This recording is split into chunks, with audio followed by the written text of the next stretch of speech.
Hi everyone. In this video we'll discuss about the probability. We'll have few problems of the probability. Now listen to the question. A pair of dice is rolled. A pair of dice is rolled once. What is the probability of getting an even number on the first die, or you can say a dice, or a total of 7?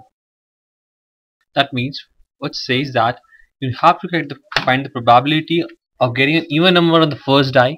यहाँ पे बहुत ज़्यादा specific हो गया, first die पे हमारा जो है इवन नंबर आना चाहिए, और वर्ड का यूज किए इसका प्रोबेबिलिटी हम प्लस करेंगे विद टोटल ऑफ 7, यानी दोनों का सम 7 हो जाए या फिर फर्स्ट डाई में है, यानी दोनों भी हो सकते हैं, दोनों में से एक भी चलेगा तो उसकी प्रोबेबिलिटी निकालिए।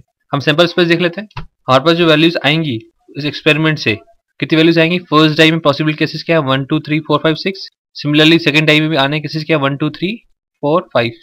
ठीक है, दोनों में से कोई नंबर आ सकते हैं, यानी 6 पॉसिबल आउटकम्स इसके होंगे और 6 पॉसिबल आउटकम्स इसके होंगे। टोटल प्रोबेबिलिटी कितनी आउटकम्स कितने होंगे? 36। इन 36 में से हमें वो निकालना है जिसमें फर्स्ट डाई का सम जो है इवन है, फर्स्ट डाई भी इवन आ रहा है या टोटल 7 आ रहा है। ठीक है, पहले एक इवेंट इवन मान लेते हैं। Let's say event even is a event of getting even number on first die, right? Even number on the first die, right? अब इस प्रोबेबिलिटी में देख लेते हैं क्या क्या पॉसिबल है फर्स्ट डाई पे इवन नंबर आ जाए। जो केसेस होंगे हम निकाल लें, यानी कि इवन नंबर क्या है? 2। अब इसके साथ इसमें कोई नंबर आ सकते हैं 1 2 3 4 5 6, यानी कि 2 1 2 2 एंड 2 3 2 4 2 5 एंड 2 6, यानी कि 6 पॉसिबल हम इसके आ गए। सेकेंड नंबर क्या होगा? 2 के बाद यहाँ पे 4 होगा, सारे नंबर्स वही रिपीट होंगे। उसके बाद क्या होगा? 6 होगा, राइट? उस नंबर बाकी सब सेम रहेंगे, यहाँ 1 1 2 2 एंड 3 3 4 4 5 5 एंड 6 6। नंबर का फर्क आ जाएगा 4 6। ठीक है, ये फर्क आ गया बस। तो ये हमारे पास ये होगा पॉसिबल आउटकम्स होंगे। कितने पॉसिबल आउटकम्स होंगे हमारे पास? 3 इवन नंबर है तो 3 ये होंगे लाइन्स, और 6 के 6 में हो सकते हैं 3 2 6 18, यानी कि नंबर्स कितने आ गए? टोटल हमारे पास आ गया 18, राइट? तो हमारे पास इवन की क्या स्पेस आ गया? 18 आ गया, यानी 50% ऑफ नंबर्स में ये केस पॉसिबल है। E2 एक इवेंट मान लेते हैं, लेट्स से E2 भी इवेंट, जो टोटल सम जो है क्या आएगा? 7 आएगा। Total sum 7, let's say first dice का 1 मान लें तो नेक्स्ट डाइस क्या होनी चाहिए? 6। फर्स्ट डाई का 2 मान लें, नेक्स्ट डाई 5 होनी चाहिए, राइट? एंड सिमिलर आगे चले, 2 के बाद 3 ले आते हैं, 3 के बाद नेक्स्ट डाई क्या होती है? 4। अब और आगे चलते हैं, फर्स्ट डाई 4 देन 3, यहाँ रिवर्स होने लग गया। उसी तरीके से 5 2 एंड देन 6 1। सिर्फ यही पॉसिबल केसेस हैं। केस कितने हो गए? 1 2 3 4 5 6, यानी कि 6 केसेस ऐसे भी हो गए। यानी कि दोनों एक साथ होने के लिए हमें देखना पड़ेगा कि ये म्यूचुअली एक्सक्लूसिव है या नहीं, इन दोनों में कुछ चीज कॉमन तो नहीं रह गई है। दोनों इवेंट्स इवन E2 मान लें कि ना म्यूचुअली एक्सक्लूसिव इवेंट है या नहीं। ये म्यूचुअली एक्सक्लूसिव इवेंट नहीं है, क्योंकि कुछ केस इसके अंदर भी है। ठीक है, for example the case is like this 2 5 case is here, right? तो ऐसे भी कई केसेस हैं जिसमें 2 5 केस, 6 1 केस, 6 1 2 5 एंड 4 3, ये जो केसेस हैं ये दोनों में कॉमन है। तो हम दोनों को सिंपली ऐड नहीं कर सकते क्योंकि ये म्यूचुअली एक्सक्लूसिव इवेंट नहीं है। इसका मतलब ये इवेंट म्यूचुअली एक्सक्लूसिव नहीं है। तो ये तीनों चीजें माइनस कर दिया हम, यानी कि हमें प्रोबेबिलिटी निकालनी है और की, और मतलब हमें निकालना है E1 यूनियन E2। उसकी प्रोबेबिलिटी होती है PE1 plus PE2 minus PE intersection E2, right? ये होती है, यानी कि PE1 जो है हमारा फर्स्ट होने की प्रोबेबिलिटी क्या आई थी? 18 बाय 36, 50% थी। सेकंड की क्या आई थी? 6 आई थी अपॉन 36। दोनों में जो कॉमन है माइनस कर दें, दोनों में जो कॉमन है वो क्या है? 3 इवेंट्स हैं, 3 by 30, that is 7 by 12, right?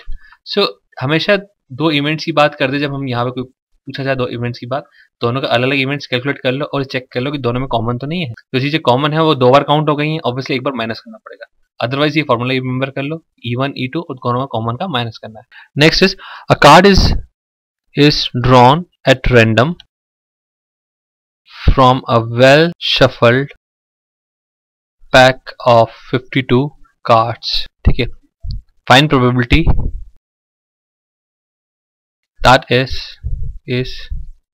either a king or a spade.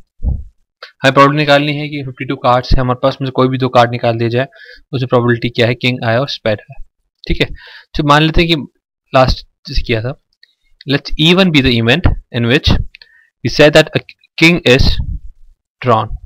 We know that in 52 cards 4 kings are present, that is 4 by 52 is the probability for PE1, right? Second either case है, वही और वाला case है जिसमें E1 union E2 निकालेंगे. E2 is a case जहाँ पे हम कह देते हैं कि there is a spade. Spade कितने होते हैं? 13 होते हैं. 13 बाय 52, ये PE2 की वैल्यू आ गई, राइट? That is 1 bye 4. अब हम देख लेते हैं कि E1 intersection E2 mutually exclusive नहीं है. ये PE1 यूनियन E2 में निकालना है. PE1 plus PE2 minus PE1 intersection E2 ये निकालना है. E1 क्या हो गया हमारा? 4 बाय 52 प्लस 13 बाय 52 इंटरसेक्शन, यानी कि ऐसा कौन सा कार्ड है जो किंग भी है और स्पैड भी है, इसका मतलब ये हुआ.